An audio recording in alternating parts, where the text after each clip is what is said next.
तो जो नन थी उसके साथ जो 3 प्रीस्ट भी तो आए थे, उसमें से एक प्रीस्ट जो कहानी सुना रहा था ये शैंटलियर और पेंट्रीलोट की, तो इसकी कहानी सुनकर जो होस्ट था उसने कहा भाई मज़ा आ गया आपकी कहानी सुनकर। तो ब्लेस्ड बी योर ब्रीचेज, यानी कि जो होस्ट है वो एक व्यंग कर रहा है, एक तरीके से हंसी वाली बात कर। ब्रीचेज का मतलब होता है ट्राउजर्स। वो मतलब एक तरीके से उसको ऐसे मजाक बनाने की कोशिश कर रहा है कि तुम भी बहुत वेल्थी और हष्ट पुष्ट लग रहे हो। कि यानी कोई एक ऐसा प्रीस्ट जो कि सेक्युलर वर्ल्ड में रहता है, सिर्फ रिलीजियस से रिलेटेड बात करता है, वो इतनी अच्छी ऐसी इस टाइप की एक स्टोरी कैसे सुना सकता है। यानी कि जो होस्ट है वो ये कहना चाह रहा है तुम हो तो प्रीस्ट लेकिन लगता है कि तुम भी सोशल चीज़ों में इन्वॉल्व रहे हो।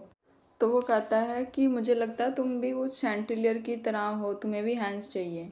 शैंटिलियर के पास तो सिर्फ 7 हैंड्स थी, तुम्हें शायद 17 चाहिए।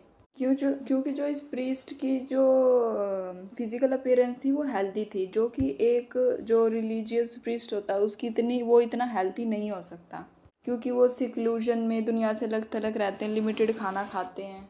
और वो कहता है कि तुम्हारी गर्दन भी देखो कितनी हैवी है, मतलब वो दोबारा ये बता रहा है कि तुम्हारी गर्दन इतनी फैट है, तो इसका मतलब तुम जो है ऐसे लगता है कि तुम जैसे जो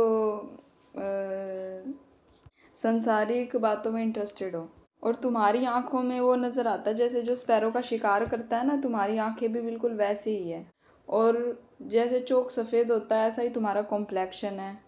तो फिर आगे होस्ट कहता है कि तुम्हारा तो कॉम्प्लेक्शन भी अच्छा है, तुम्हें तो और ज़्यादा आर्टिफिशियल मेकअप वगैरह की जरूरत भी नहीं है। और आखिरी में होस्ट कहता है कि तुम्हारी स्टोरी सुन के हमें मज़ा आया,